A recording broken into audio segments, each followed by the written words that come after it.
आज की हमारी कहानी है गलत निर्णय। बहुत समय पहले की बात है।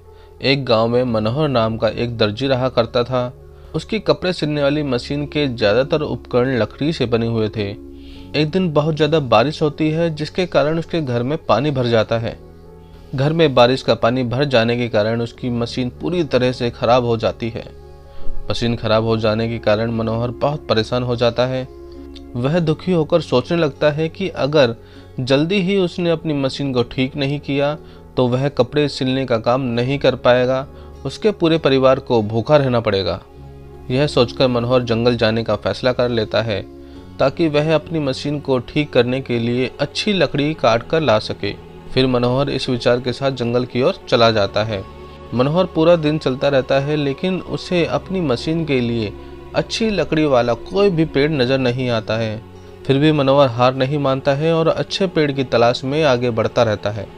काफ़ी देर चलने के बाद अचानक मनोहर की नज़र एक ऐसे पेड़ पर पड़ती है जो काफ़ी ऊंचा, मोटा और हरा भरा था। उस पेड़ को देखकर मनोहर बेहद खुश होता है और कहता है कि हाँ, ये पेड़ काफ़ी अच्छा है, इसकी लकड़ी से मैं अपनी मशीन को फिर से ठीक कर सकता हूँ। इस विचार के साथ मनोहर कुल्हाड़ी उठाकर जैसे ही पेड़ के तने पर मारने के लिए अपना हाथ उठाता है, तभी पेड़ की डाल पर एक देवता प्रकट हो जाते हैं। देवता मनोहर से कहते हैं, मैं इस पेड़ पर रहता हूँ और आराम करता हूँ, इसीलिए तुम्हारा इस पेड़ को काटना उचित नहीं होगा। वैसे भी किसी भी हरे पेड़ को काटना ठीक नहीं है। देवता की बात सुनकर मनोहर क्षमा मांगता है और कहता है कि हे देव, मैं मजबूर हूँ, मुझे इस पेड़ को काटना ही पड़ेगा। इस पेड़ की लकड़ी मेरी मशीन के लिए उत्तम है। बहुत ढूंढने के बाद मुझे यह पेड़ मिला है। अगर मैं इस पेड़ को नहीं काटूंगा तो मेरी मशीन खराब रह जाएगी और मैं कपड़े सिलने का काम नहीं कर पाऊंगा। इस वजह से मैं और मेरा परिवार भूखों मर जाएगा। मनोहर की बात सुनकर देवता कहते हैं, मनोहर, मैं तुम्हारे इस जवाब से खुश हूँ। तुम इस पेड़ को ना काटो, इसके बदले मैं तुम्हें वरदान देना चाहता हूँ। जो तुम्हें चाहिए वो मांग सकते हो, मैं तुम्हारी इच्छा जरूर पूरी करूँगा। देवता से वरदान की बात सुनकर मनोहर कुछ देर विचार करने के बाद कहता है, हे देव, मैं वर के लिए अपने मित्र और पत्नी की राय लेना चाहता हूँ, इसीलिए आप मुझे एक दिन का समय दीजिए। मनोहर के आग्रह को देवता मान लेते हैं और उसे एक दिन विचार करने के लिए दे देते हैं। एक दिन का समय लेकर मनोहर अपने घर की ओर चल देता है। रास्ते में उसे उसका मित्र नाई मिलता है। नाई से मिलकर मनोहर उसे देवता की वरदान वाली सारी बात बता देता है। उस पर नाई मनोहर को एक राज्य मांगने की सलाह देता है। नाई कहता है कि तुम देवता से वरदान में एक राज्य मांग लो, तुम उस राज्य के राजा बन जाना और मैं उस राज्य का मंत्री बन जाऊंगा। फिर हमें कोई कष्ट नहीं होगा और हम अपना जीवन बड़े ही आराम से बिताएंगे। नाई मित्र की बात पर मनोहर कहता है, मित्र, बिल्कुल ठीक कह रहे हो। इस बारे में मैं एक बार अपनी पत्नी से जरूर पूछ लूँगा, फिर मैं देवता से वरदान मांग लूँगा। पत्नी से राय की बात पर नाई कहता है, मित्र, तुम्हारी पत्नी काफ़ी घमंडी और मूर्ख है, इसीलिए तुम्हें उससे राय नहीं लेनी चाहिए। ऐसी स्त्री केवल अपने लाभ के बारे में ही सोचती है।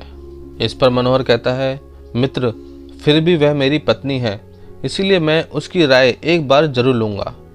इतना कहते हुए मनोहर अपने घर की ओर बढ़ जाता है। घर पहुंचकर मनोहर जंगल में घटी पूरी घटना अपनी पत्नी को बता देता है।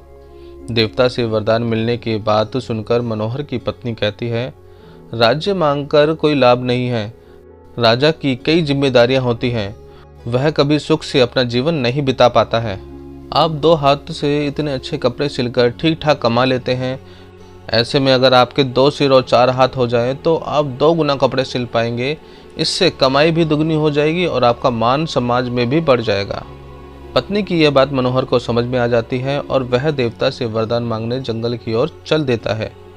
जंगल पहुंचकर वह दोबारा देवता से मिलता है।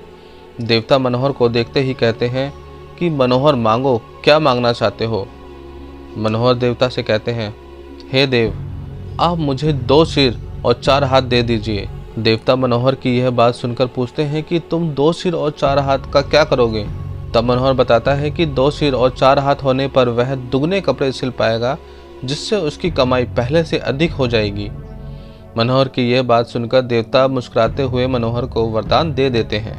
देवता का वरदान पाकर मनोहर को 2 सिर और 4 हाथ हो जाते हैं। वरदान पाकर मनोहर बहुत खुश होता है और अपने घर की ओर चल देता है। मनोहर जैसे ही अपने गांव में पहुंचता है तो गांव में खेल रहे बच्चे उसे देखकर डर जाते हैं। वह सब उसे एक राक्षस समझते हैं। तभी कुछ गांव वाले हाथों में हथियार लेकर मनोहर पर हमला कर देते हैं और मनोहर की मौत हो जाती है। जब मनोहर की मौत की खबर मनोहर की पत्नी को होती है तो वह फौरन मनोहर को देखने वहां पहुंचती है। मनोहर की लाश देख उसकी पत्नी रोने लगती है और कहती है कि यह सब मेरी गलती है। मैंने ही उनसे देवता से 2 सिर और 4 हाथ मांगने के लिए कहा था। अगर ऐसा ना होता तो मनोहर को कोई राक्षस ना कहता और वह जिंदा होता। कहानी से यही सीख मिलती है कि बिना सोचे विचारे किया गया कोई भी काम हमेशा ही दुखदायी होता है।